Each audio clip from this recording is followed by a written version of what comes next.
March 26th, 2013, HRB meeting, Historic Review Board meeting at 6 o'clock in the evening. Members present. Members present. Vicki Yates. Cindy Toll. And Bob Stewart. All right. And Derek Metzen and John McLaughlin are absent this evening.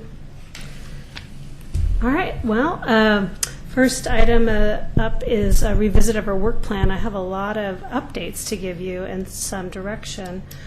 I had a list in the staff report. Just real briefly, May, Preservation Month is coming up, really almost 1 month away.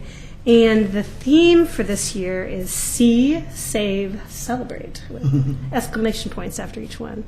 So what we do normally for Preservation Month, the first City Commission hearing of the month, the City Commission does a proclamation, and I believe that's May 1st this year, of Preservation Month.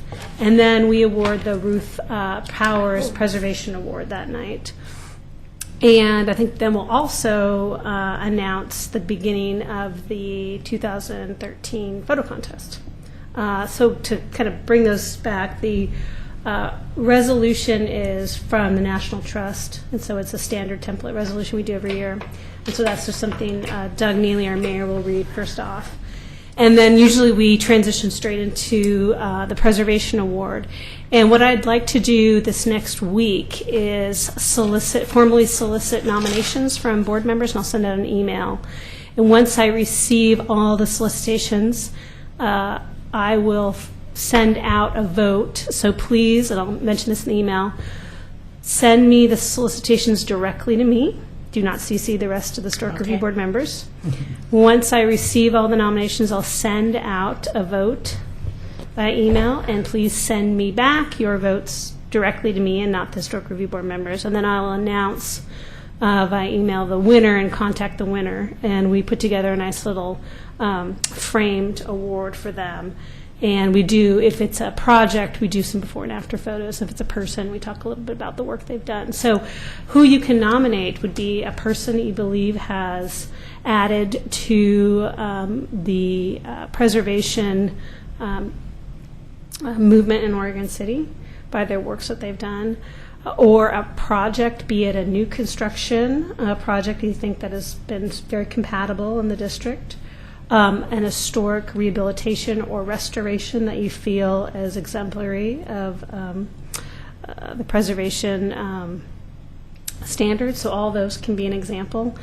Some years we've given away just one award, and other years where we've had kind of a tie, but they're two clear categories, we've given that away as well for two different categories, or a kind of an award of merit. There's a secondary one. But we generally like to give at least one every year. Does it do the things that these people have done to help Oregon's preservation have to have happened in the last year?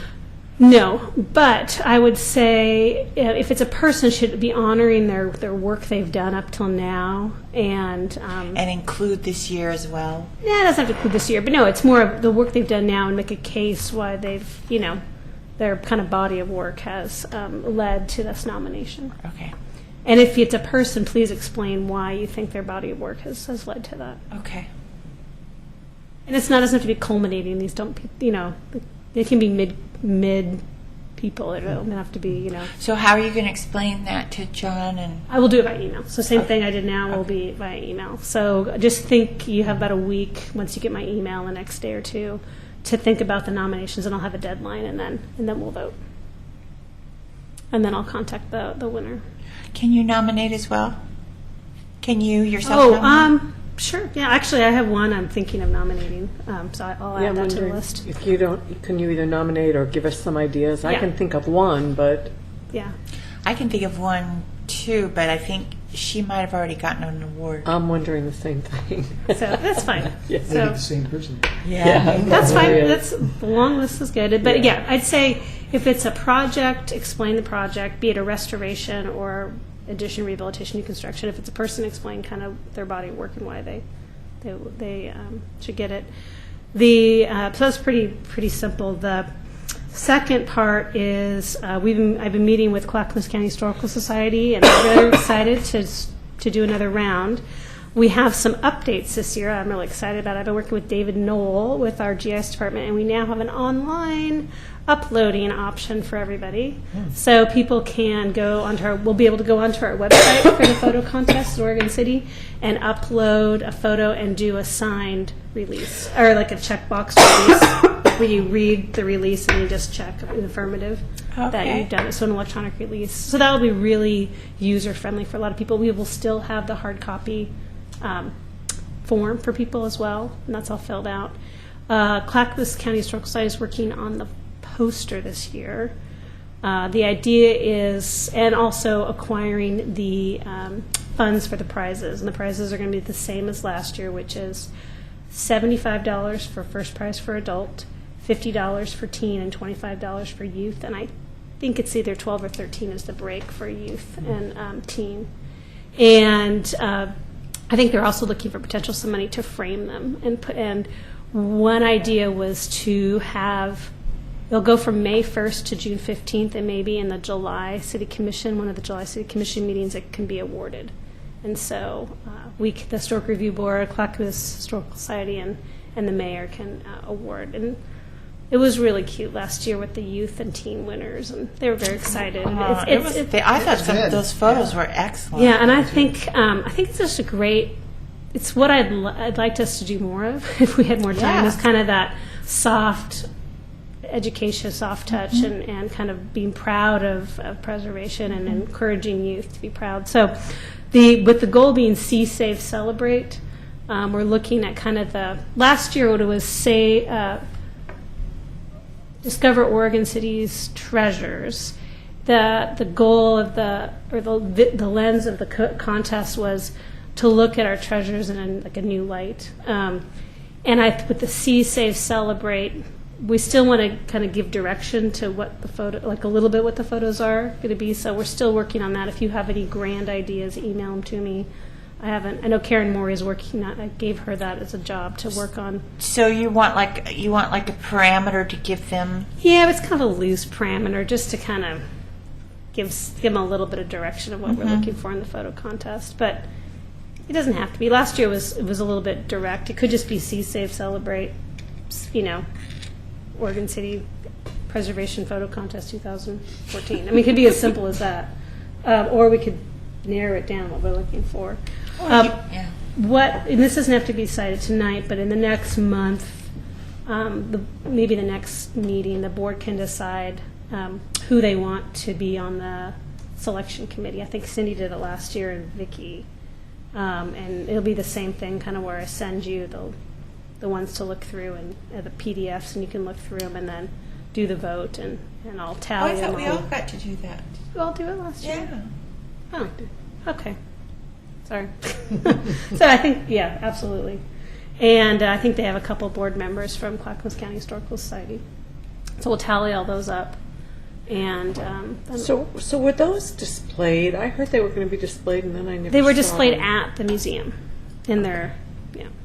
So one idea is to display them here. Oh, yeah. I know there was some discussion with Karen. Karen Right. Grondin of doing that. That's actually something that Karen Morey with the Clackamas County Historical Society is going to kind of take on. Because we have our installation, we'd have to put them in a new place, which we can at City Hall. But I mean, we think it'd be good to do a July City Commission meeting. We were thinking the second one in July, which I think is July 17th, rather than the first one, which is the 4th of July weekend. I think City Hall would be the best place to I think have they them. should It would travel. get more people would see them. Yeah, travel. I think they should travel to the schools, to the high Yeah. schools, to the middle schools. I think they should go around. I think as many people Great should idea. see them as possible. And Once I the mean, winners, yeah. I mean, there was the adult one of the lights on McLaughlin. I mean, I would like a copy of Yeah, that, and I I think don't we know if should they're for sell 'em. sale. We own them, so that's one thing. Is Oh, we the can. city does? That's one of the things well, that you that when that you would sign be a up. great fundraiser for Fundraiser, something. absolutely. That's kind of the idea as we get going on this Yeah. project is because we will own them after it, then we can do fundraisers. Absolutely. And then, fundraiser with Clackamas County Historical Society or what our nonprofit that we'll work with to get the money for. Cool. So that is definitely a springboard idea. I think last year when we took it on, that was enough just to do it last year. So I think the goal is each year to kind of incorporate a new thing. So this year definitely the online. And I love that idea. It's more of just who wants to take it on. Absolutely. And how would we do it? And that's something we can look at. We can talk in the next month or two of how would we want to use the photos in a way that could raise money. Right. Is it a post? Is it a calendar? Is it framed photos? Is it, what would it be? Right. Calendar, that's a good idea. Don't they have an art sale at the Carnegie every once in a while, too? Do we hook up with one of the two art organizations, Three Rivers Art Guild or the Clackamas County Art?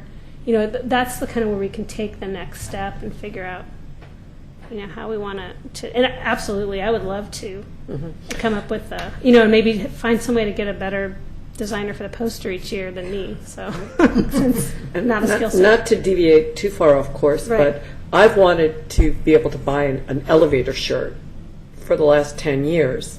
And that would be another really good fundraiser. What kind of elevator? Well, T-shirt? a T-shirt with the Oregon City elevator on it, like the elevator operators wear. Oh, really? Yeah, it just seems like That would be that's cool. what sets Oregon. I mean, that's what makes us unique. The only place in the world that has, I like your thinking. elevator like that. Why can't we do something like that? I don't know if it's proprietary or why. No, absolutely. You know what it is? But- No, 'cause it's You know what it city. is? It's Nancy Ad, our city recorder, and Kelly Burgone are in charge of purchasing. We don't, you can purchase, like I could purchase my own Oregon City sweatshirt or jacket if I wanted to, and managers every once in a while have some discretionary funds for that. But that's just really coordinating with them, getting it printed, and having someone take on being in charge of, how to get the word out. I think it's just another thing they may not want to take on, but if another group could help facilitate that and they just sort of go through people, absolutely. Well, I'm a Rotarian. I'm sure the Rotarians would want to, especially if there was a split and the Rotarians got to keep some money or some other group and the city got some money, we could have a booth at the farmer's market. I mean, there's so many different ways we could advertise it. The antique fair, But I think you have it right. I think it's having certain groups partner with the city and take on that kind of the day-to-day details of how Logistics and the all that. logistics of how you do that. And how many to order to get the best price. Well, and we can do all that. I mean, that's pretty easy once you've figured out, set it up, and order. It's it's just not being in charge of selling and doing the orders and the one-offs. Having another group be doing that. But what was I going to say? Oh wait. So when we get to the elevator, there's some other ideas about this next year with the elevator. I think that meshes in with some of the celebrations that might be happening this next year with the elevator. So, I mean, my mind is turning. I don't want to talk to the Rotary Club unless you think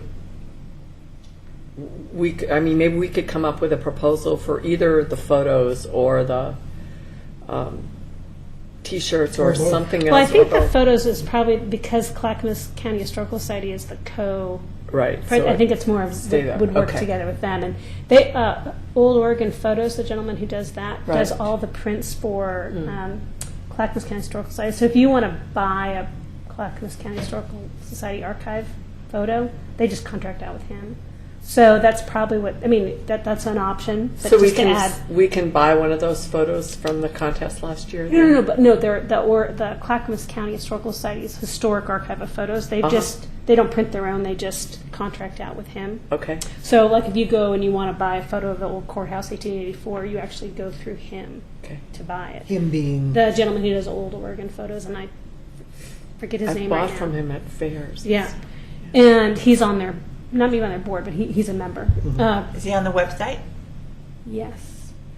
The other, but I think absolutely. I think you bring up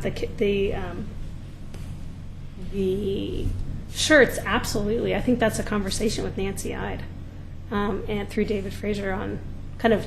Heck yes. More, You could do that. Plus, you could just have them kind of hanging out at different places, like at the Carnegie. Just have like a little rack there, of all different sizes and hoodies or. That's Yeah. it. It's just and Someone just has to take that on people as a could buy project them and there own if they it. wanted to when they go get their coffee. Yeah. I think it's just someone has to take on that ownership and It's a then big job. make sure they got all the city sign off.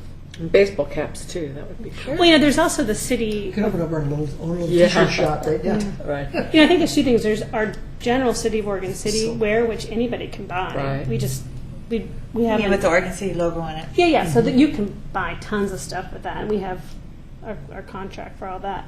And there may be people who want that, but also a separate, or especially, Or just more mission in with PR that. kind of.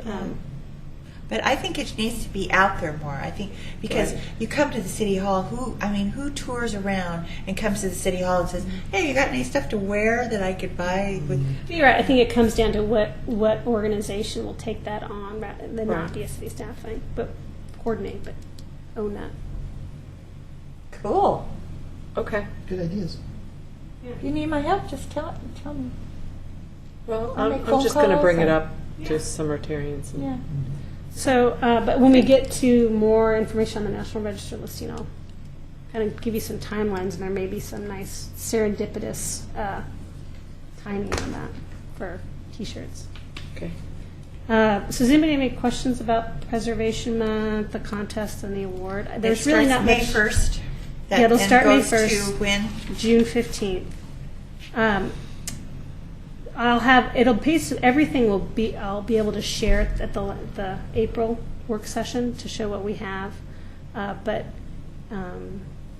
We'll be doing our normal press release and working with the schools and sending it all out and getting it on our website. And I think that key is if you have any direction on, should we just say See Safe Celebrate 2013 photo contest, or do you want to have a little Who direction? came up italics? with those 3 words? That's the National Trust theme this year. So every year the National Trust for Preservation Month comes up with the names a theme. This Preservation Month is their program that organizations across the country sign up to do, and so all state and local preservation organizations have chosen to jump on the Preservation Month bandwagon.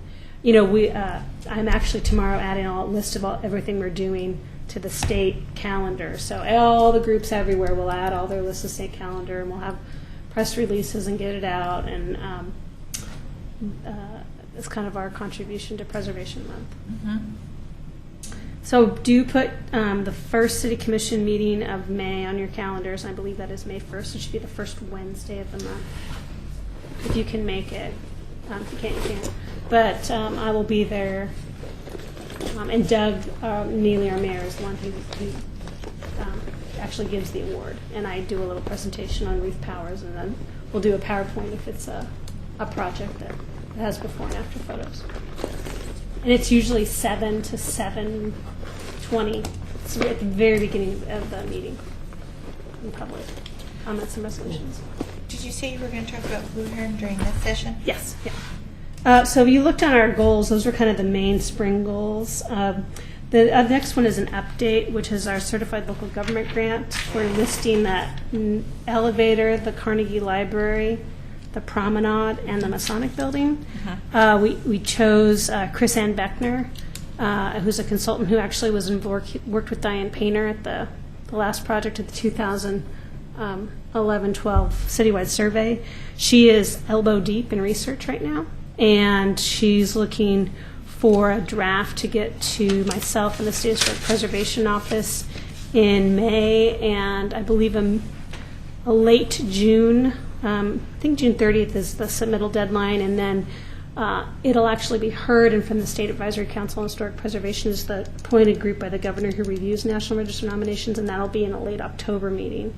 And they move all around the state to be equitable, so they choose which city they'll be in. They meet 3 times a year. So I don't know when the October meeting will be, but Chris Ann Beckner will be there, and I most likely will be there on behalf of the application to answer any questions. Once the State Advisory Council on Historic Preservation reviews it, they send comments back to Chris Ann for edits or revisions, and then they forward that on to the National Park Service. Once the National Park Service reviews it, then they list it. And that process can take as late as next spring of 2014 summer. So the goal is by summer 2014, those structures will be listed.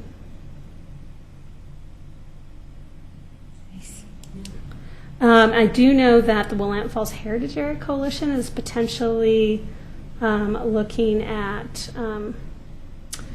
maybe for their festival each year, they may choose the Willamette Falls Blue Heron Project as their focus this fall, but I know that maybe they're thinking that one option next year might be the elevator, as will be celebrating its newly minted National Register nomination. So fall 2014, their festival may be celebrating the elevator. The other thing to know about the elevator, I don't know if anybody has heard about the grant that Lloyd Purdy with Main Street Oregon City was able to get from the National Endowment for the Arts last year, but it was a $100,000 grant. It's pretty amazing to to hire an artist to do light art. That would be a nighttime art that would be projected against the elevator. So it would be most likely some type of projector box at the base of the elevator behind the parapet. So if you're walking through the tunnel, you notice a parapet, and then there's the railroad track. So it'd be just right behind, totally hidden behind the parapet, but it would be done at night and would use the elevator as its canvas. Kind of like what they did with the falls, Singer Hill Falls. Yeah, but there actually would be art displayed on it. So the artist would be creating images. Not just like. So I kind of really like it in the sense that it's perfect Secretary of Interior standard, because you're not really touching the elevator, but you're doing some neat and interesting things at night on it. So that actually is happening, I think, this next week, where the artists will be reviewed and chosen.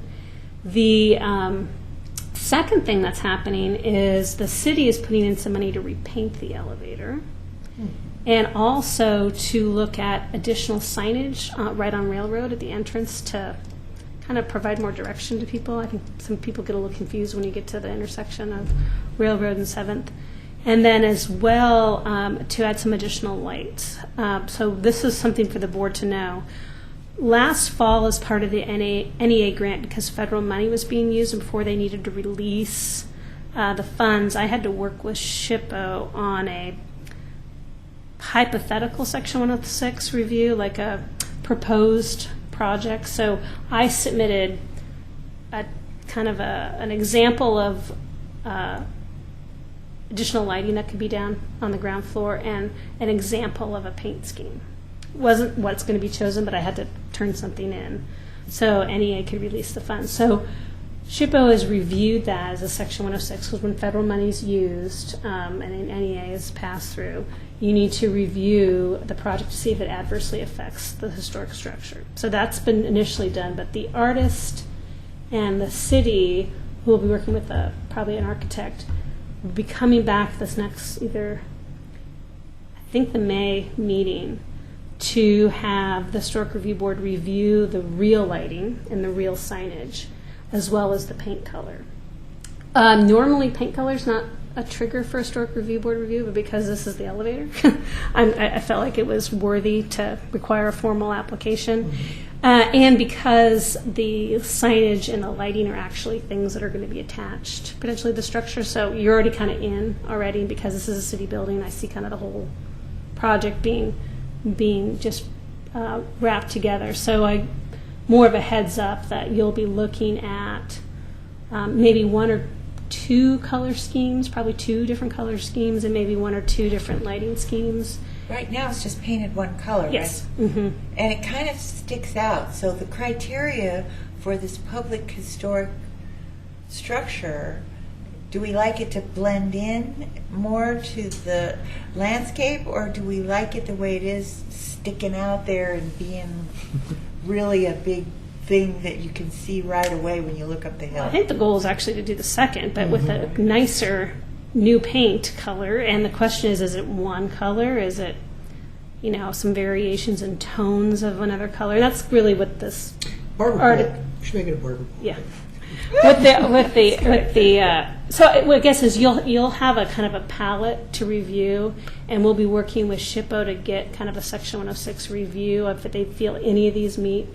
I don't think at that point the final one will be decided, but your job as Historic Review Board is to say, the Historic Review Board sees all of these proposals as meeting the standards for exterior alterations of a building, or we see them accept, option 3, we think that the lighting is whatever.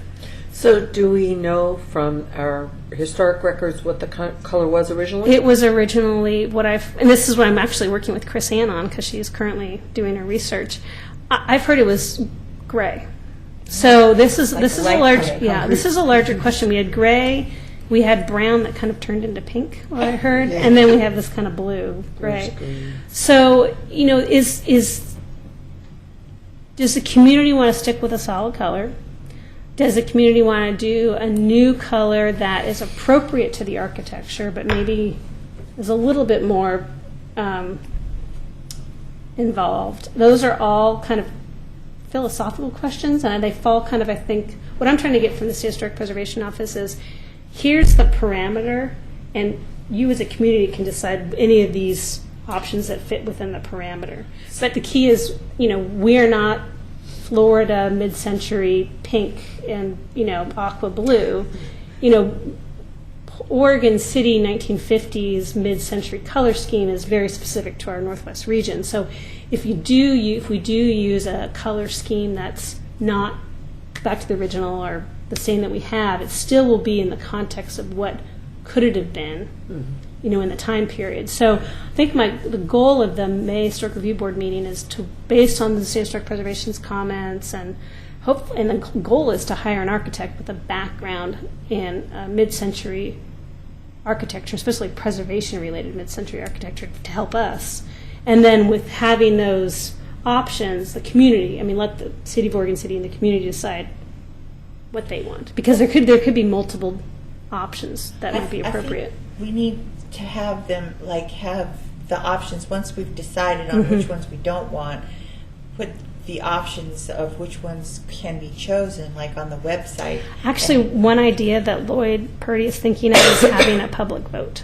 Yeah. Yeah. And I was going to say, if you want to vote on it, go to the website, all the pictures So are the there, goal, and just have it placed all, all over the city. The website. Yeah. Where So I think that's something Lloyd Purdy is looking at doing. That's good. But I think what the Historic Review Board's goal is, we're kind of the gatekeepers of these options. We see all or some as meeting the minimum requirements for our standards. So we're not here to choose the one we like the best. We're saying our job is to say, based on what was done, we concur that what was proposed meets our alteration and so standards. Pick from those. Yes. I agree. So that's what you'll see in May, I believe. Good. Great. Let's see. Blue Heron. Oh, real quick, Heritage All-Star Committee, that was one of the goals. And I'm very close to getting that approved. All-Star or beginning it Committee? turned in. So Heritage All-Star Community was a group designation that was set up by the State Historic Preservation Office this year as a way to highlight and honor communities that not only have a lot of preservation organizations, but have preservation organizations and vision that collaborate and work together to kind of be better than the sum of their parts. And actually, I think it's spot on what we need to work on as our community, because we have so many of us and we kind of do our own little thing. And we talk to each other sometimes, but the more we can really collaborate, the better. So as part of the Heritage All-Star Community application, which I've taken on as submitting, there's 20 categories. You need to meet 15. We meet 15. There's just more putting the application together. I think I have almost everybody's information. And if we do receive it this spring, actually in the second May meeting, we actually may have someone from the state be able to come to a city commission meeting and present the award to us. So that would be a nice second Preservation Month activity. And also the goal is if that happens, we will invite every preservation organization to come up here in the dais and stand together, because that's the whole idea of the Heritage All-Star Communities. We're all in this together. So Clackamas County Historical Society, the Willamette Falls Heritage Area Coalition, the McLaughlin Memorial Association, and on and on and on. all together accepting the award on behalf of the citizens of Oregon City. And secondly, with that designation, individual organizations within that group actually can take advantage of programs run by the state, even as easy as like membership building programs that they could come. So once you're designated, your sub-organization can take advantage of some state programs. So that's kind of exciting too. Ermitinger House coordination, we're working on the bid for the Ermitinger House rehab project, which will probably be moved till next spring, though we are working with a grant writer to fill out the rest of the private grant requests. So we're moving forward. A little slowed down this year, but we're on target. And now Blue Heron, Willamette Falls Willamette Falls Legacy Project. I don't know if all of you have been on our website, but we've created a Willamette Falls Legacy Project website in the planning department's webpage of our city. And that has some brief information, has a nice 2-page flyer about the 4 values, and also a link to our bid page, because we have a new separate bid, because there's an RFP Bid going. page? There's an RFP going out. Okay. It went out on March 7th, and it closes April 15th to select a consulting team with a $500,000 budget through multiple funding mechanisms that we're cobbling together. But the goal of this next year is to work with the trustee to vision the site, big picture vision, for help the community understand the vision of the site, and then come back with a phase 1 framework master plan and a rezoning request. And the reason they have to do a master plan is our comprehensive plan actually requires that site before there's a change in use and rezone to go through a master plan. So the rezoning and master plan will be a quasi-judicial land use application, just a traditional land use application that the trustee will sign. Right now, because it's in bankruptcy, only the trustee can approve a rezone of the property. The city can't rezone the property while it's in bankruptcy. Has this board had the opportunity to go visit the site? No, and you're on my list to do it. Right now we are so involved in the RFP and the consultants, and actually the last couple weeks, the momentum by the state and Right. federal delegation has been Great. pretty amazing. Right. And so we have been having site tours of elected officials lately, and we'll be doing some more site tours with state and legislative.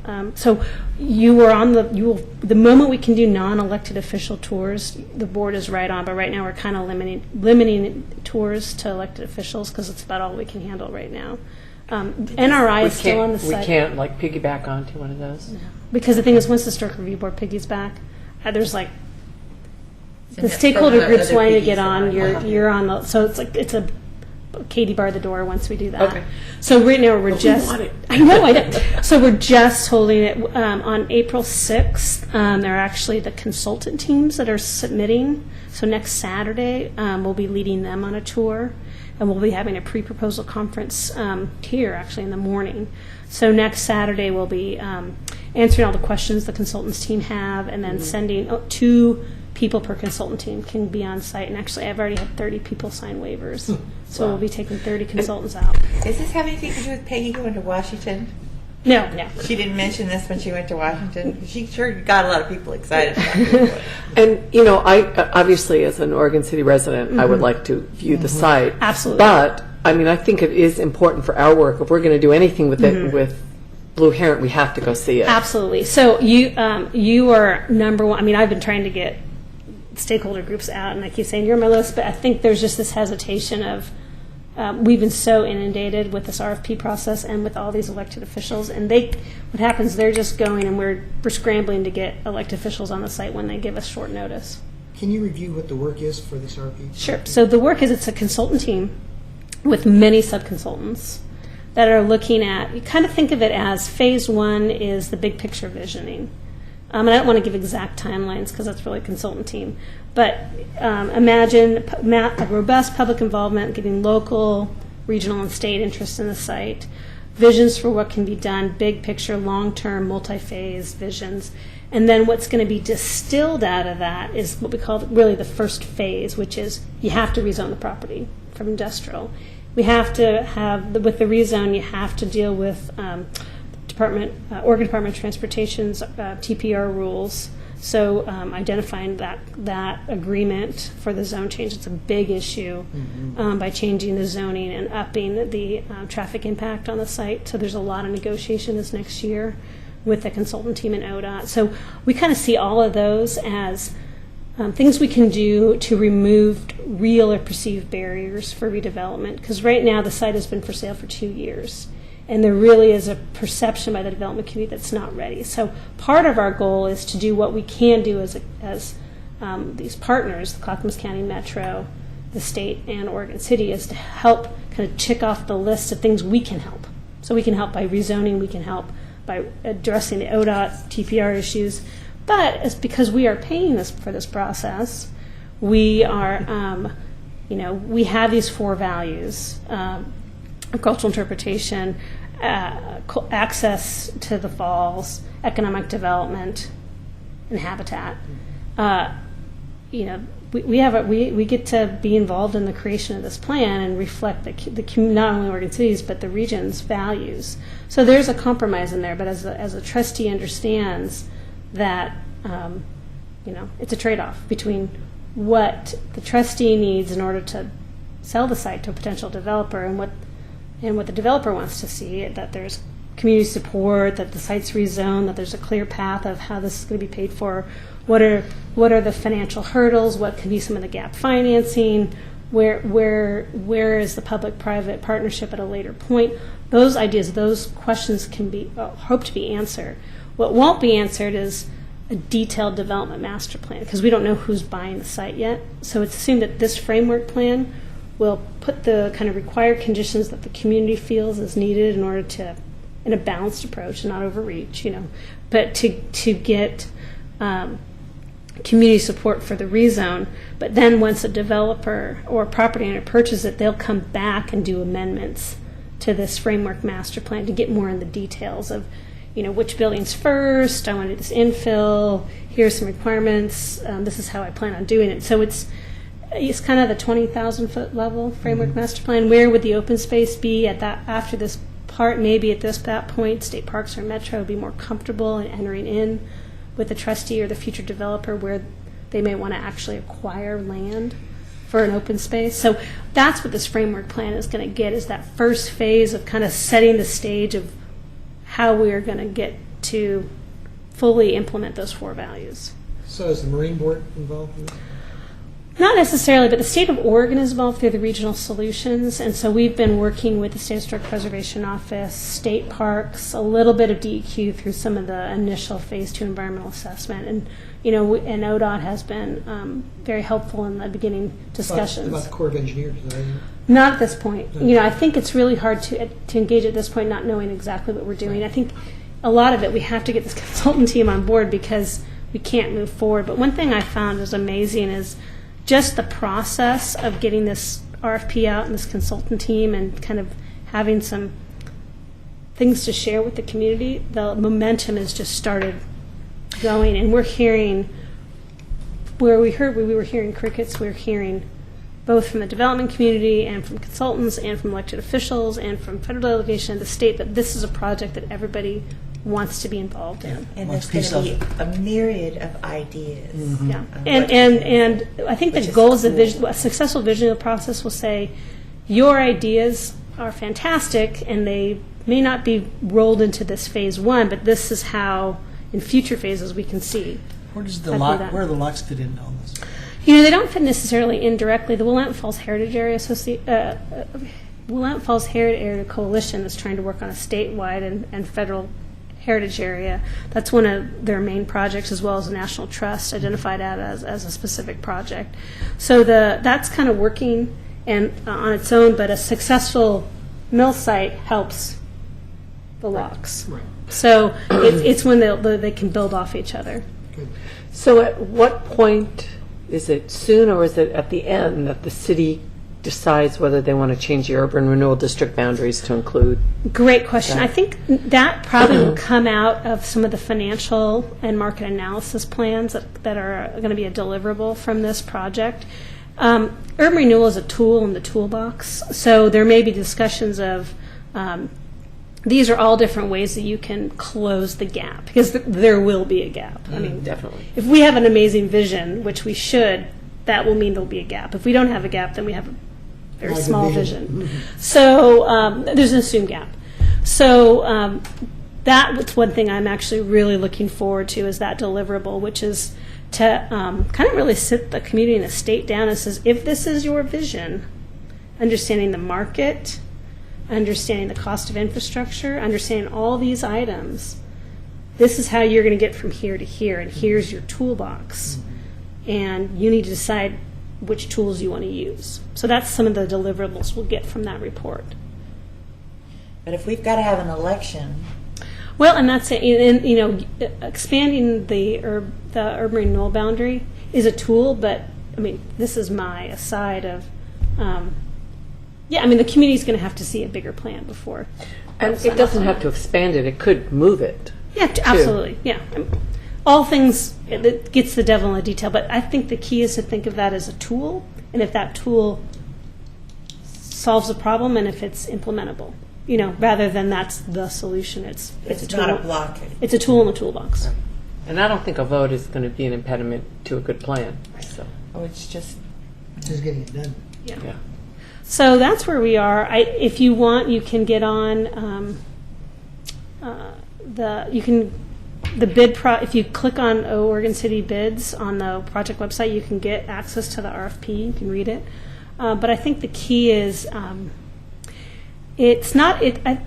It's visioning plus this realistic, focused phase one. What do we need to do to get the property ready to bring in private development? And because right now there's these perceived and real barriers where private development is staying to the side, but also incorporating those overall values we have, and it's that balance. And it's going to come down to the end of the process in the application until we figure out where that balance is. Okay. That's all I have, and we have 10 minutes to eat. So Good. We'll do it. Let's stuff our faces. all right, go for it. And I'm going to replay. We're ready to go. We're reconvening the meeting of the Historic Review Board. And we have a full agenda this evening, they say. So I'm going to do this now. First thing, Historic Review Board opening statement. We will now commence the public hearing on agenda item HRO 1301 for the approval of construction of 4 units. The criteria for approval of a land use action are contained in Chapter 17 of the Oregon City Municipal Code. The proposed development must comply with the applicable provisions contained in the City of Oregon City Comprehensive Plan. Generally, unless otherwise noted, if a request is found to be consistent with the municipal code, is considered consistent with the comprehensive plan. If you wish to participate in this hearing, including challenges for bias or conflict of interest, you must complete the sign-in form located on the table at the front of the room and deliver it to the staff. Please do so immediately. The chair will only recognize those who have submitted complete forms. Testimony will be taken in the following order. First, the applicant. Second, testimony in favor. Third, testimony in opposition. 4, rebuttal by the applicant. When recognized by the chair, please come forward to the podium, give your name, address, and make your statement. All testimony, arguments, and evidence presented regarding this request must be directed towards the applicable criteria or other criteria in the plan or land use regulation which the person believes to apply to the decision. Please address only the applicable criteria for the decision. Please do not repeat testimony. If you wish, you may choose merely to agree with the previous speaker's statements. An issue which may be the basis for appeal to the Land Use Board of Appeals shall be raised no later than the close of the record or at or following the final evidentiary hearing. Such issues shall be raised and accompanied by statements of evidence sufficient to afford the Commission and the parties an adequate opportunity to respond to each issue. Failure to raise an issue accompanied by statements or evidence sufficient to afford the decision makers and the parties an opportunity to respond to the issue precludes appeal to the Land Use Board of Appeals based on that issue. Failure of persons to participate in the public hearing, either orally or in writing, precludes that person's right of appeal to the City Council or the LUBA. Written testimony submitted prior to the hearing constitutes participation in the hearing. Failure of the applicant to raise constitutional or other issues related to the proposed conditions of approval with sufficient specificity to allow the decision maker to respond to the issue precludes an action for damages in the circuit court. Prior to the conclusion of the initial evidentiary hearing, any participant may request an opportunity to present additional evidence, arguments, or testimony regarding the application. The Commission shall grant request, that would be the HRB, Historic Review Board, shall grant such request by continuing the public hearing pursuant to the standards contained in ORS 197.763. Do any of the board members have a conflict of interest or ex parte contact regarding this application? I don't have an active conflict, but I would like to disclose that probably in 2005 or 2006, when I was practicing law, I represented Mr. Swan, the applicant, in this matter. I was local counsel in a case against the people who allegedly caused the fire at this property. I've never met Mr. Swan. I don't remember how the case turned out. It's a different matter, but I wanted everybody to know that. Do you feel you're able to make a decision this evening based on the facts? I do. Thank you. So, staff's going to make a presentation. Thank you, Mr. Seward. This evening, HR 1301, as you recall, this actually came for design advice previously this year, and I'd like to enter that into the record as well. This is the request to replace a fourplex which burned down, which was a non-conforming fourplex. The property is owned R3.5, and a request to replace it with 4 units. Per our non-conforming code, you are allowed when a non-conforming use is destroyed by fire, residential use is destroyed by fire, you can rebuild it. And there's some particulars, and I'll go through that based on our code and how staff is interpreting that. But to get to the project, it's the applicant's proposing 4 590-square-foot, one-bedroom cottage-style dwellings that will front 8th Street and proposed to be connected by covered porches and some breezeways, which I'll also get involved with, at a later slide to explain how we define multifamily in our code as having attached units rather than detached. The applicant has indicated the units are designed to be simple, rectangular, vernacular bungalow-style cottages with 612 roof pitch, full-width front porches, fiberglass windows, and a single bay window on the side. They are intended to be similar to the early 19th century mill houses located in the McLaughlin and Kenema neighborhoods. This is a site plan showing 8th Street and Monroe Street with the proposed new sidewalk on 8th Street. This project is also concurrently going through site plan design review, which is what you might consider the development application, where the city will review stormwater plans and the design review code for multifamily. The comment deadline for that, I believe, is March 29th. And then a type 2 staff report will be written that incorporates anything from the meeting this evening, as well as the requirements of the development code. So tonight, the Historic Review Board is singularly reviewing this application based on the design standards for new construction. In a section I'll be describing later, these are standalone units, but because of our definition of multifamily being attached units, the applicant is proposing a breezeway that ties in to the roof structure, but keeping the walls open.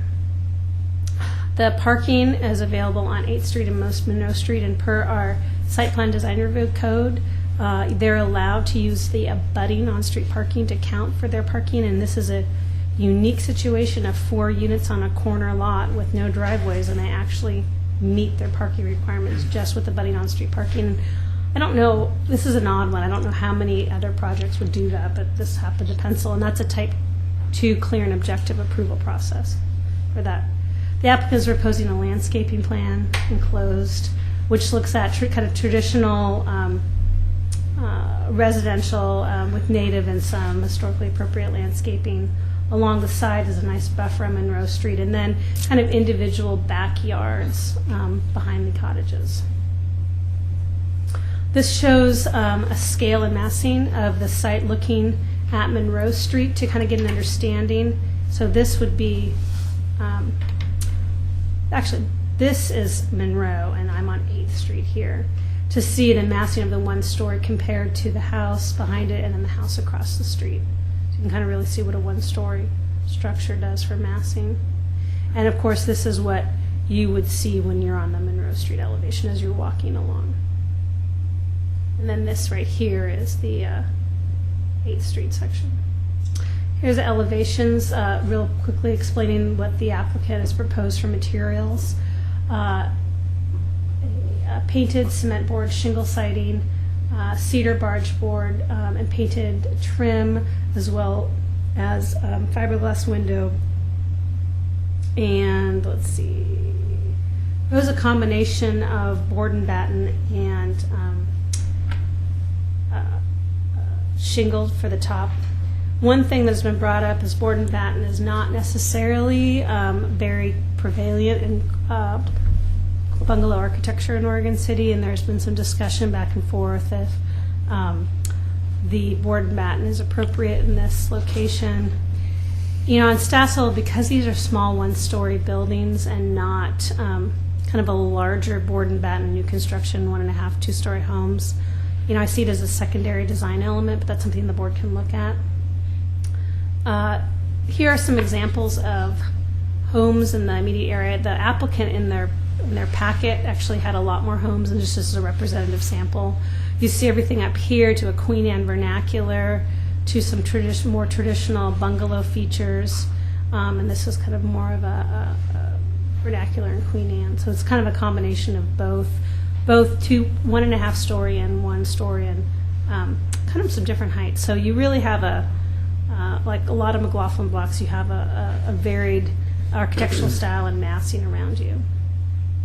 This is showing a landscape shot of, the top is you're looking at the site from 8th Street, and here you're looking away at 8th Street. So I'm behind me, the lower was the project sites behind me.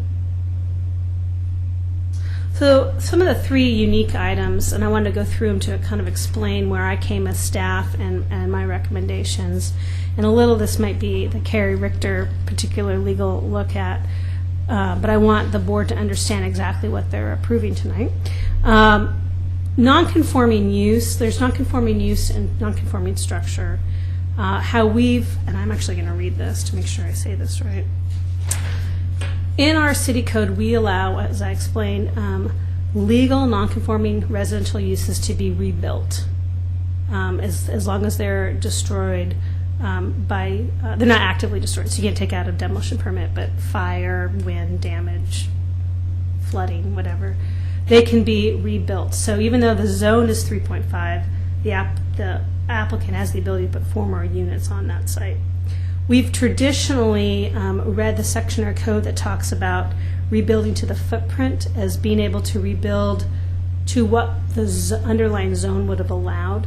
So an example, I have a 4-plex on a small lot. I have a 4-plex on a footprint that takes up less than the setbacks of the zone. So let's say we're not in a historic district for a second. We've interpreted the code as long as the 4-plex utilizes the setback that any single family house could use in that zone, then they would be allowed to do that. It wouldn't be confined to the actual previous footprint of the house. And the previous setback. So how we've interpreted for this is as long as the applicant met the underlying zone setbacks over 3.5, we've sought the same, knowing that the board also has to additionally approve the project meeting the design guidelines for new construction. So if this was not an historic district and they were just building back a 4-plex, we would say as long as you meet the R3.5 dimensional standard, so this is your box that any single family home can go in, we'll process you through multifamily, and we see that you meet the non-conforming code. This project has that, plus the additional overlay of the Historic Review Board through design guidelines for new construction saying, we think on balance the proposal meets our guidelines. So you can further reduce that if you feel that that makes the project more compatible. But you could also say, staff is saying that what they proposed is compatible as well. So that's how those two code sections relate. The second part is the applicant has proposed a historic preservation incentive to allow the structure to go 1 to 2 feet into the rear yard setback. And why they're asking that, I'm going to go back this way. You're allowed by the R3.5 code to have porches go 5 foot into the setback, and it's a 5 foot setback. So if you built today outside the historic district, you could build a project that where the porch was at the property line. Assuming you had a 5 foot porch, and then the foundation line started the setback. So what the applicant is asking is they're saying, we would actually like a further setback to allow more historically appropriate front landscaping, but because of the unique nature of these homes, then they would be pushed back in the rear yard setback 1 to 2 feet. And so on a staff level, I've made the recommendation, I think that's reasonable. When you're done, the rear yard landscaped area, I don't think demonstrably changes by pushing it back 1 to 2 more feet. You still get the landscape rear single family home feeling of the setback by shifting that footprint down 1 to 2 feet. So I thought at a staff level that was a reasonable recommendation, and that's something the board will need to concur this evening. Let's go back to the third. The third interesting little twist to this, once again, was the multifamily residential unit definition of our code, which, and I thought we had amended it previously. I think on a policy level of urban design, I want to see multifamily not to be bound to have to be all in one unit.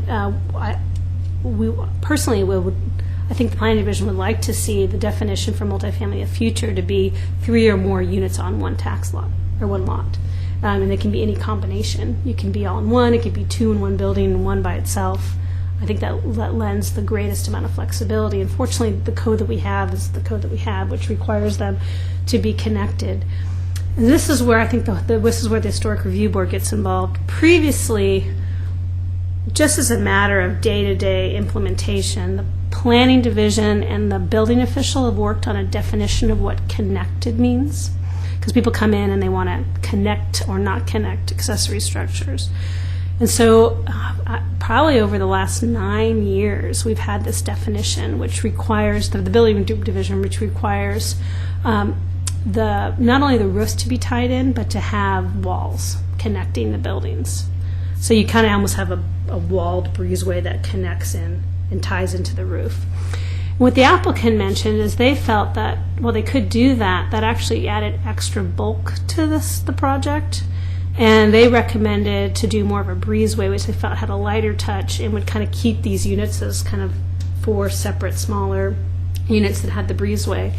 And in talking with our city attorney, she indicated that the Historic Review Board could make that interpretation as part of this project without jeopardizing our traditional community development director, building official definition on a day-to-day. Like you, as part of the definition of multifamily and applying your type 3 quasi-judicial land use process, you can agree with that interpretation that they are still meeting the attached, but with the additional consideration of the massing that having walls would put on that project. So that's something the board will need to look at tonight. And so what I'm recommending is supporting the applicant's contention for all 3 of those issues, but that's something that the board should discuss and either address the affirmative or negative on those 3 interpretations. So the board can choose to agree or not agree with staff's interpretation on that. The proposed conditions of approval are pretty standard here. I see that they've kind of had a unique approach to this site. You know, previously in 2004, 2006, a much larger project was proposed on site. It was really well designed, but it was a much bigger project. It had larger units and garages. This is a much smaller project, and I think the approach is reasonable, and the conditions that I've added on are the traditional no incised pressure-treated wood shall be used on any visible surface and shall be wrapped. All railings, deckings, and stairs shall be finished to match the house body or trim. And the applicant should utilize the following materials: wood or fiberglass windows and doors, and the fiberglass windows should be the Marvin Integrity, which was those fiberglass windows we had discussed at a previous board meeting that we felt were the level. So if the applicant chooses a different fiberglass window than Marvin Integrity, they'll need to provide a match sample to staff and compare the two. And if they don't meet that dimension and reveal, then I won't be able to do that on a staff level.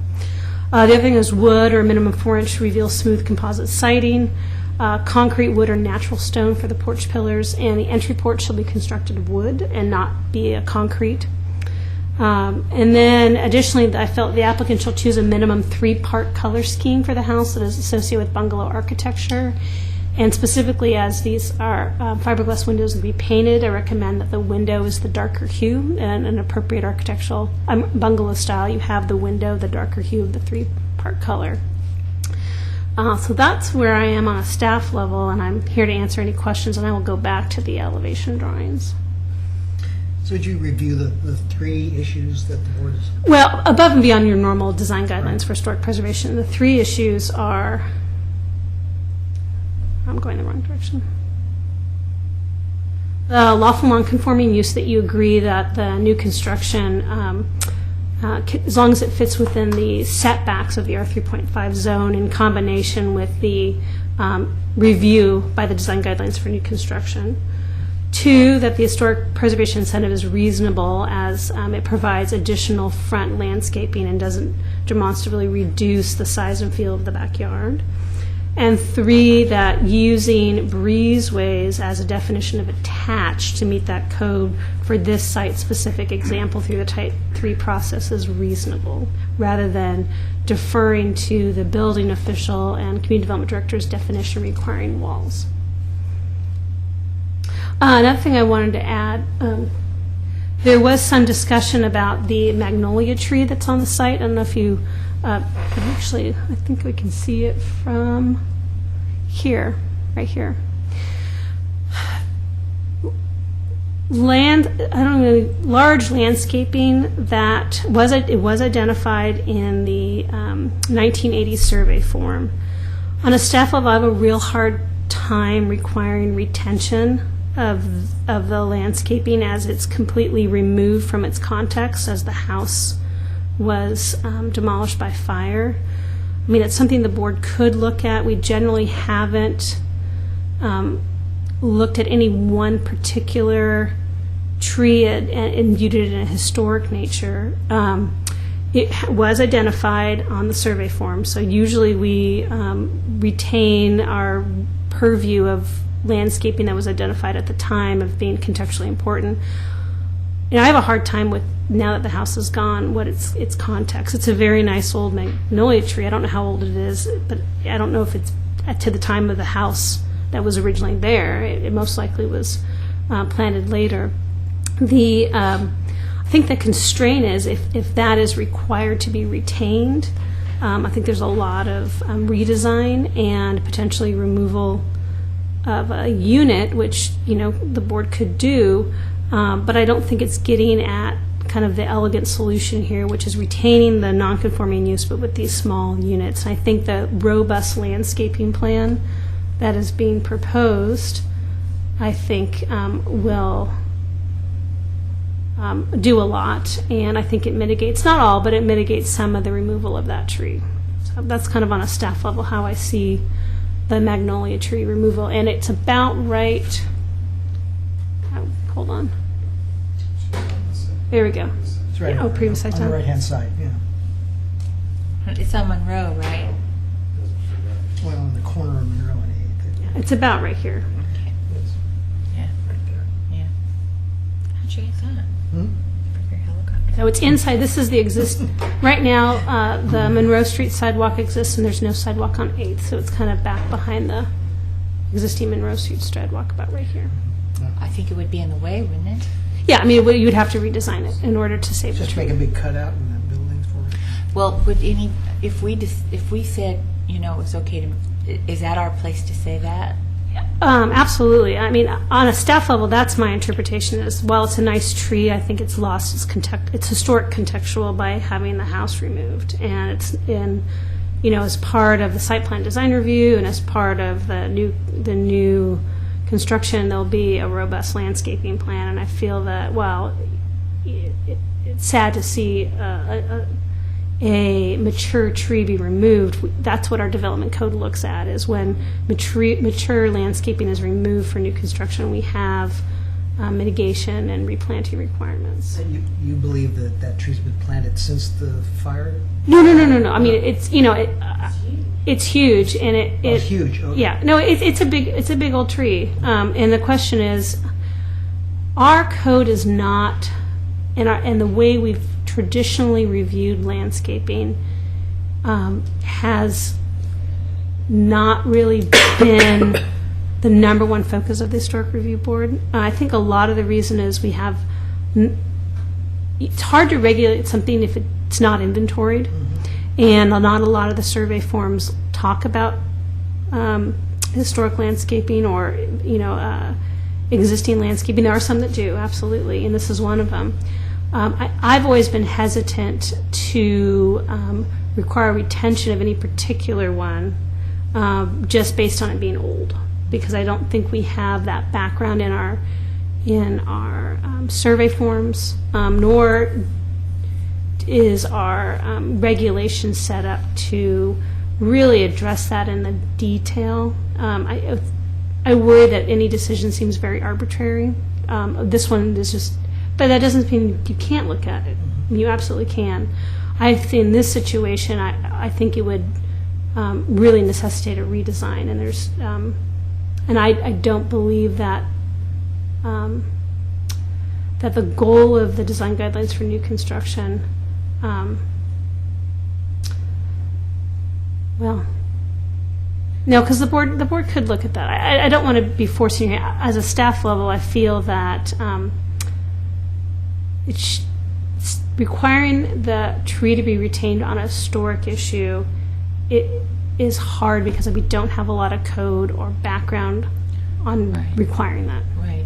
So if we say it's not a historical element that needs to be preserved, That's a call the board can make, absolutely. when they go to their next commission, which is what, the city commission? No, the site plan design review is a staff level decision, and it's because clear. So this is the last one that they'll have to That's do. a hearing, correct. If the board makes a decision, when the board makes a decision, whatever conditions are applied will then be integrated into the site plan design review, and that is the development review where we look at the So stormwater. they can't circumvent and say keep the tree at that point.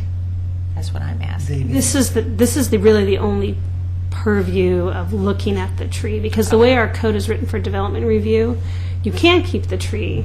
However, we do have different options if you choose not to keep mature landscaping, and there's mitigation options. And as a type 2 process, we've allowed that to be pretty clear and objective. Keeping the tree, you don't have to mitigate, but if you want to, you can.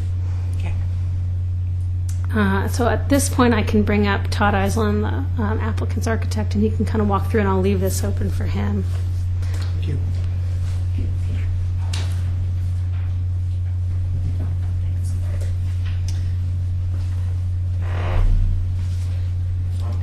Okay. Todd Iceland, Iceland Architects, 1307 7th Street. This project was started almost immediately after the house burned by another architect who no longer with us. Did a wonderful job redesigning the project 3 times, I think, at least. Lots of input from the board, and unfortunately, it was just too costly to build it, so it remained unbuilt for the last 7 or 8 years. And so the applicant came to us and said, I think I found a way to build something on this property. I want to put 4 mobile homes on it. So we said, well, let's see what we can do. These really need to be affordable housing. They're intended to be rentals. The Swan family owns numerous rentals and been great stewards of those rentals in Oregon City over the years and elsewhere in the Portland area. So anyways, these are intended to be rentals. They're not to be market units. So they need to be fairly inexpensive to build. They're going to have some nice finishes in them. They want to blend into the neighborhood, and they're going to be reminiscent of the kind of the mill cottages that were built around the turn of the century, last century. So that's kind of where we started, and they're simple rectangular buildings, very simple porches, but we did want a porch that was at least 6 feet deep to have a usable area out there. Wanted a couple feet of landscaping in front of that so we could have some hedges or roses or something planted out there. And that's where the preservation incentive came from. These are very small units. We didn't want to go 2 stories. There was a desire to make as many accessible elements in them as possible. Kind of came as a surprise after the pre-app meeting that we had to attach these units.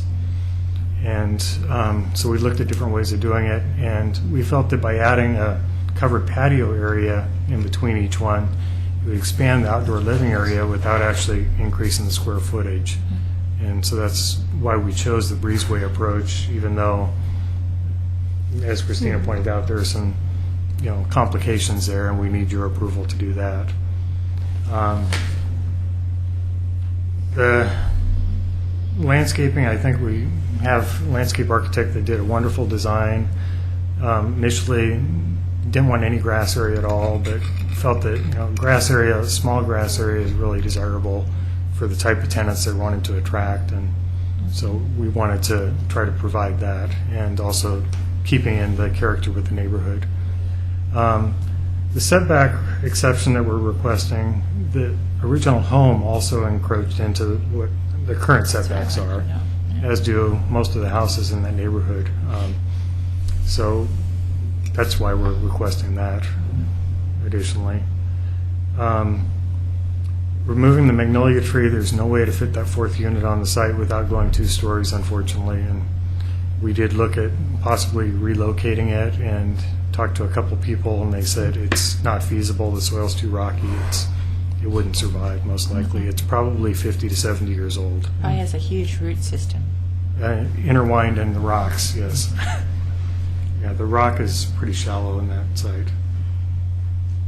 So, if you have any other questions, or I like the way that you differentiated each house from itself from the next with the board and batten, and I don't really have a problem with it. But if somebody has a huge problem with the board and batten, and they said, and they would say, well, we don't want that there, that's not appropriate, what would you change it to make it differentiate from the other 2 houses? We could do some different treatments. The pitch is fairly shallow. It's the shallowest pitch that we're allowed under the guidelines. We looked at possibly adding, some gable vents or something up there. The proportions just got a little too strange to do that. Just the straight lap siding looked a little bland.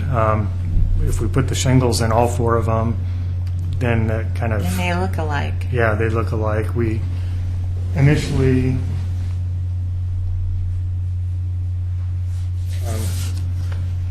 it doesn't have this on the computer. Looked at 4 different porches. Oh, yeah, I see. And we were told that a little more consistency was probably desirable. So. A little bit of design by committee to get where we're at. Right. I have a question about the space between each of the little bungalows. It's 10 feet wide, roughly. And then how deep is that from the front end of the porch to where the breezeway is? The breezeway is set back about 30 feet from the front of the porch. And we wanted it set back that far so we have that individual cottage look. Okay. Yeah. And, I don't have any problem with any of the exceptions you're looking for, and I like the design a lot. I think it's pretty innovative considering, you had to attach it all. As a woman, my only concern is 2 things about that 30-foot depth. Security and maintenance. Unlike a lot of properties that have a narrow space between two properties where you can put up a fence. Here, I don't know if there's going to be lighting back there. What is going to stop somebody right off the sidewalk from going back there, and and what kind of maintenance is going to be necessary to make sure that it always looks nice, but in that 30 by 10 foot space? Well, the area is going to be landscaped with low shrubs. It will be lit. There is a fence at the front of that courtyard as it faces the street with a gate there, and the thought is also that's an area for garbage and recycling, and then they can use that path that comes out since we don't have garages or other places to store those things that are necessities. We don't have an alley. The fence itself hopefully is somewhat of a deterrent. 30 feet back. 30 feet back. Okay. The height of that fence. I believe we have that at 4 feet high. So, but there's nothing right at the sidewalk to discourage anybody from walking in there. No, there isn't. I mean, we could move that fence farther up. But again, we were trying to get that I understand. repetitive cottage I look. understand. But, that's really not our call. It's a concern. It's a valid It's concern. I think. it's a concern. I'm not saying it's by no means a deal killer for me. I just know if I was looking at a property, that would be a concern of mine. Do you have any feel about that, Bob? Oh, yeah. You can have it. I got it. You got to come up. Your name and most address. I know.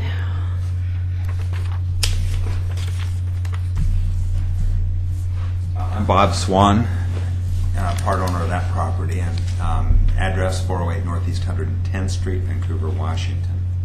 I also own a property about a block and a half from here. I was thinking a 6-foot fence at the front of the street, but then it totally changes the look, and we're back to it being a large single unit. Yeah. What about a 3-foot fence by the setback from the porch, just where the At the front wall of the house, that would be. Yeah, that would look nice, and I mean, you could still jump over it, but it would be a little bit of a deterrent. Yeah, the reason we didn't put it up there initially was the bays that protrude out. Those are the neighbors, and kind of felt that wasn't really a private space because you I do see. have the Okay. neighbors with 2 windows there on that side. and a 6-foot fence is not code. So, No. Yeah, but actually, they, at this far back, they could be a specific, where they are, it could be 6 foot. At right where they reason. are, but up No, by the no. end of the porch. Yeah, it's it'd be not. 3.5. Okay. Well, I think- Anyway, just an The idea. location of the fence is really, I don't think it's a material issue. And I think what you hear is a concern about safety and security, Yeah. and that whatever you could do to make it a more safe, secure environment. My guess is you will get a single woman or single man in there that may be at risk. So I think you need to think about that. Yeah, good chance of that. If we keep it lit and keep it open, that's probably the most important. Yeah. Yeah. You see, because if we put shrubs in to kind of block the view back there, then that's an area to hide. Right. But So- keeping it lit also could be annoying to people who live there who want dark at night. Anyway, Well, just then food there for too. thought. Yeah. Well, we're hoping that the neighbors' windows right there will also. I mean, we don't have 2 blank walls side by side. We've tried to offset the windows, so Oh, the hopefully bay, there's a the view. bay window right there. Yes. Because it's not only the safety and security of the people who live there, it's the people walking down the street. Right. So, Any other comments you might have? Issues? Okay. To answer any questions you might have. We've answered mine, so how do we proceed? We have some in the audience. Oh, I'm May sorry, want to you're be right. a I public have to look comment. at my cheat sheet here. Tells me that Can we, these 3 issues, can you consider those in one vote? It's Or do we not. have to vote? You don't have to. It's just more of when you are making your motion. I just wanted to make sure that it was explicit. That if you were making your motion to approve the application with the conditions that consideration of that the consideration of those 3 issues were involved in your decision. It's just more of if people ask me in a future point with these issues, I can say the Historic Review Board looked at these issues and kind of answered an affirmative. You don't have to make a specific vote on it. But I wanted to highlight them so you are cognizant of those issues when you move forward. So we have some testimony in favor and/or in opposition. Oh, sorry. Hit my thumbnail right on the edge of the chair.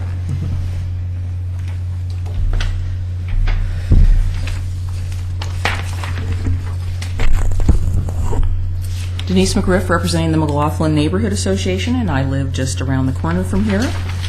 The McLaughlin Neighborhood Association reviewed this proposal on 2 separate occasions, one in December and a second time in February. And then additionally, I reached out to the adjacent property owners who had worked on the previous project with the Neighborhood Association and had them review it as well and give back their comments.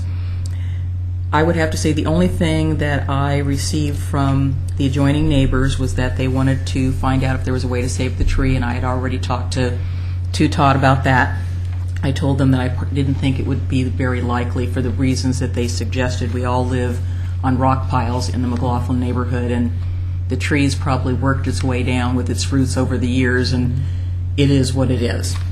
It's unfortunate, but it's. I agree with staff that its context is not really there anymore. The house really had a nice setting. It's kind of, well, we probably have an old picture somewhere in the old files showing how the house and the tree sat there. But basically, when Todd and I talked initially, the original proposal was to make the units all look the same, and Todd and I agreed that they probably should be differentiated from each other. And I think this really looks good. And the little cottages, these remind me of the ones over on High Street that are already in the neighborhood.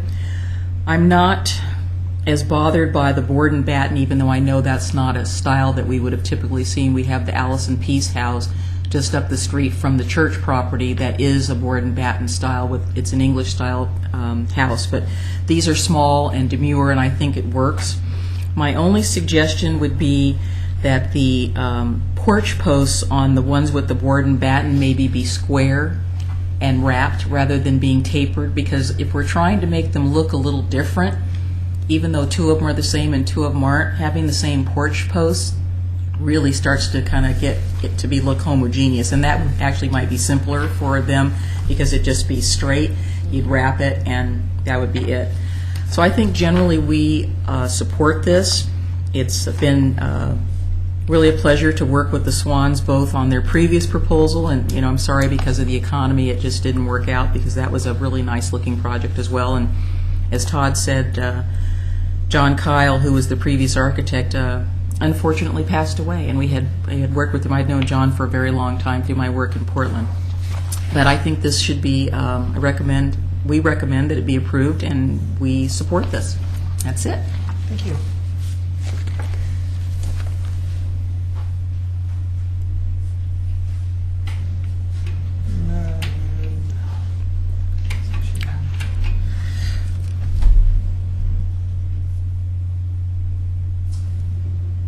Come and sit for a second. Just you did hear the suggestion about the posts in the front. I think it's a great suggestion. Okay. I think a little variety would help. That's It's kind of a compromise from where we started. Yeah, so it won't cause you a lot of consternation. No. Okay. Thank you. Members, what's your preference here? Should we make a motion? I think we Go should ahead. make a motion to approve. Trying to get my thing again. So here's a recommendation for condition approval number 6. Okay. The porch posts on the board and batten can either remain or, and this is, you can choose if you want to allow the option or require it, or be redesigned to be wrapped rather than tapered. Okay. And you can choose if you want to make it a shall or either. Ms. McGriff, your suggestion about I'm sorry, would you come join just for a second? Your suggestion. Denise. Denise, okay. Your suggestion about the posts, was that you feel that they can make the decision, or would you like that to be a condition? I think Todd will probably recommend it, I would recommend it. that they be wrapped. Okay. Because again, you're trying to add a little more variety there, and I generally don't call homes in our neighborhood cute, but I think these are going to be cute. I do too. And I think they're going to be, really appropriate. And I think adding a little more, you don't see stuff on that street that's exactly the same. There's always some little variation, you know, and depending on what they were doing. So this will be right in keeping with that. It'll provide that continuity of the differentiation. Okay. And I don't think the two of them being the same and the other two being the same are really going to detract. If they were all the same, We're all different. I mean, I think yeah. this is a better compromise. I think it's a good compromise. Yeah. Good. I just want to make sure everybody's clear about what the And you are expectations are. doing a top and a bottom rail, not the stapled on. Yes. It's like It's it's an enclosed. It's a yeah, half wall. yeah. I was just looking at the one down on 13th Street, and all they had to do was just put the railing in between, but you know, it's the stapled, tapered on style. Oh, thank you, Denise. Yeah. Thank you again. Okay. All right, Steph, so you were... The recommended addition of condition number 6, porch posts on the board and batten units can either remain or be redesigned to be wrapped rather than tapered. Well, I would move that we approve this HR 13-01 with the addition of number 6. Condition 6. Do you have a second? Second. Do we need a roll call? Or? Mr. Siewert? Aye. Ms. Toll? Aye. Ms. Yates? Aye. Motion carries. Thank Okay. you. And is Thank there, you all for coming. let's see. We've added communication to the second. I think we've done a lot at the work session, but is there any other future agenda items you'd like to bring up at a future work session? You can talk about it now, and definitely always feel free to send me emails or call me on the phone and let me know if there's an item you want to bring up or an education point you want me to try to find for outside people to speak. So that's what our work sessions are for. Didn't we talk about having a sort of an in-service on Windows? Yes, most likely not this spring, though. Okay. Just asking. Any other issues or concerns or suggestions for the members? If not, meeting is adjourned. Thank you. Thank you.